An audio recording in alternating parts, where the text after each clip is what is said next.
ጌታቸው ረዳ ኣብ ትግራይ ለውጢ ከምጽዩ ኢሉ ዝኣምኖ ዝነበረ ብዙሕ ትግራዋይ ነይሩ ክበሃል ይከኣል እዩ። ነገር ግን ኣብዚ እዋን እዚ በዚ ሕጂ ጌታቸው ረዳ ወሲድዎ ዘሎ ኣካይዳ ኣብ ትሕቲ ብልፅግና ኮንካ ናይ ብልፅግና በዓል ስልጣን ኮንካ ምስ ረኣዩ ብዙሓት እዮም ልቦም ተሰይሮም። ነገር ግን ነዚ ናይ ጌታቸው ረዳ ኣካይዳ ብዙሓት ይደልይዎ ይድግፍዎ ከም ዝነበሩ እናተፈልጠ እንከሎ ኣቶ ልደቱ ኣያሌው ኣብ ሓንቲ ኢንተርቪው እስኻትኩም ናይ ጌታቸው ረዳ ደገፍቲ ነርኩም ምስ ተባሃሉ ኖኖ አይነበርናን ኢሎም ኣለዎ። እስማዕዮም እናንተን ምናልባት ጨምሮ ብዙ ሰዎች የጌታቸው ኃይል ያሸንፋል የሚል እምነት ነበራቸው።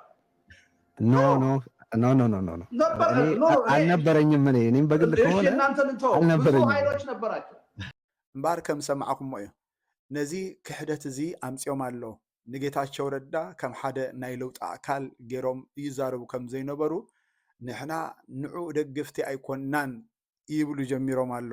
ጽቡቕ ንስሓ እዩ። ብዝኾነ ግን እንደገና ናይ ሓራ መሬት እውን ንሕና ደገፍቱ ኣይኮናን ዝብሉ ከም በዓል አሉላ ኣለዉ። አሁን የምትለው ሐራ መሬት ምናምን እኔ አልደግፈውም። በነገራችን ላይ የአፋር ላይ የሚደረገው ምናምን እምበር አሉላ እውን ራእይዎ ንሕወሓት ምጥፋእ ዝብል አጀንዳ ኣብ ቅድሚት ኮይኑ ዝሰርሕ ዝነበረ ክንሱ ሕጂ ከዓ ሓራ መሬት ንዓና ዘዋፃ ኣይኮነን ኣይድግፎን ድማ ናብ ዝብል ከዓ ተሰጋጊሩ ኣሎ። ብዝኾነ ኣብዚኣ ፖለቲካ እዚኣ እንተደኣ ርኢና ኣብዚ እዋን እዚ ኣብ ትግራይ ዘሎ ፖለቲካ ከመይ ዝኣመሰለ ጽቡቕ ዝኾነ መንገዲ ሕወሓት ይመርሖ ከም ዘሎ ርዱእ ነገር ክትኮኑ ክትክእሉ ኢኹም።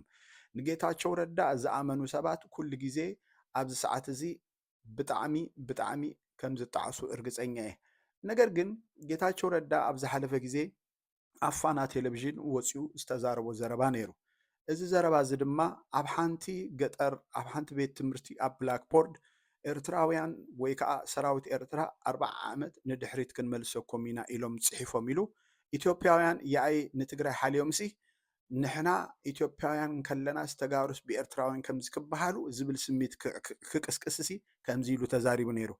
ነገር ግን ጌታቸው ረዳ ኣብዚ እዋን እዚ ስልጣን ሂብዎ ዘሎ ኣብይ ኣሕመድ ንፒካ ሃፊስቶ ዝበሃል ሓደ ናይ ውድብ ሕቡራት ሃገራት ኣምባሳደር እንታይ ኢሉ ከም ዝነበረ ይዝከር እዩ። ምክንያቱ ጌታቸው ረዳ ኣብ ሓንቲ ብላክቦርድ ተጻሒፋ ረኺበያ ካብ ዝበለ ይልቅ ናይዚ ኣምባሳደር ዘረባ ማዕረ ክንደይ ምስክርነትን ሓቅነት ከም ዘለዎ ርዱእ ነገር እዩ። እቲ ዘረባ ድማ እንታይ እዩ? ኣብይ ኣሕመድ ደመቀን ሙፈርያትን ንትግራይ እንተክኢልና ክንሓፅባ እንተዘይክኢልና ከዓ 100 ዓመት ንድሕሪት ክንመልሳ ኢና ኢሎም ከም ዝነበረ ብምስክርነት ተዛሪቡሎ። ስለዚ ጌታቸው ረዳ ካብቲ 40% ንድሕሪት ክንመልስ ኢና ዝበለ ሻዕብያስ 100 ዓመት ንድሕሪት ክንመልስ ኢና ምስ ዝበለ ብልፅግና ምስርሑ ክትርእይዎ ከለኹም ክትሓፍሩ ክትሓንኩ፣ ብፍላይ ከዓ በደለይቲ ፍትሒ ኣብ ጎኒ ትግራይ ትስዕር ትብሉ ዝነበርኩም ነዚ ኩነታት እዚ እንተደኣ ተንቲንኩም ወይ ከዓ ተረዲእኩምሞ ኣይ ጌታቸው ረዳ ኣብ ትግራይ ዝኣክል ደገፍ ክንሱ ከለዎ ክንሱ ንምንታይ ናብ ሓራ መሬት ንምንታይ እንደገና ድማ ናብ ብልፅግና ኸይርካ ተሸዋሚ ናይ ብልፅግና ኮንካ ትሰርሕ? ምክንያቱ ብርጌድ ሓመዱ ኣብዚ እዋን እዚ ሻዕብያ ጆኖሳይድ ፈፂማ እያ ይብል እዩ።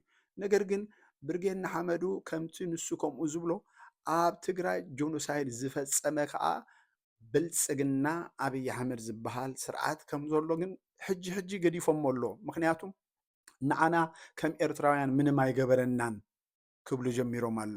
እታ ቅድሚ ሕጂ እቲ ሞት ትግራዋይ ሞትና እዩ፣ ህልቂት ትግራዋይ ህልቂትና እዩ ዝብሉ ዝነበሩ ሕጂ ከዓ ንዓና ኤርትራውያን ምንም ኣይገበረናን ናብ ዝብል መሊሱ ትዛረቡ ኣለዉ። እስኪ ሰልጠነ ስምዕዎ። አንጻር ኢሳያስ ኮይና ንብለኩም ዘለና ንምንታይ ትሕለዉ? ኢሳያስ ንኢሳያስ ንኸዶ ቃልሲ እንታይ ንዓኩም ፀገም ዝኾነኩም ኣብዚ እንታይ ንዓኩም ሓደጋ ዝኾነኩም? ኤርትራ ሰላም ምግባር ከንዓኻ እንታይ ፀገም ይኾነካ?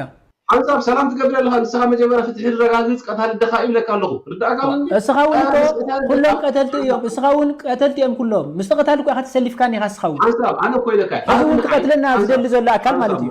ኣነ እንታይ ኢለካ ምስለካ ኣብ ንዓይ ከም ኤርትራ ይዛረብካ ኣለኹ ከም ኤርትራዊ ኣብ ዝገበረኒ ይብሉ ንዓይ ከም ኤርትራዊ ኣብ ትግራይ ብዝገበሮን እምበር ከም ሰማዕኹሞ እዩ ነዚ ኣካይዳ ናይ ብርጌን ንሓመዱ ፀሎሎ ዝኸብእዎ ዘሎ ባዕሎም እዮም ከም ኣነ ኣካይዳ ኣብ ፖለቲካና ጥርናፈና ውዳበና ኢኮኖሚን ከምኡ ድማ ዲፕሎማሲና ትሑት ስለ ዝኾነ እዚ ኣብዚ እዋን እዚ ኣብ ትግራይን ኣብ ኤርትራን ኣንፀላልዩ ዘሎ ሓደጋ ንፅምዶ መተካእታ ፅምዶ ናይዞም ቦታ እዚኦም ኮይንና ክንሰርሕ እንኽእል ዓቕሚ ብቕዓት ስለ ዘይብልና ንፅምዶ ኣብዚ እዋን እዚ ንትግራይ ይኹን ንኤርትራ ይመርሕዋ ምስ ዘለዎ ሓይልታት ምስላፍ ጥራይ እዩ ዘለና ምርጫ ክብል ደሊ ሰላም ኣምላኽ ምስ ኩልና ይኹን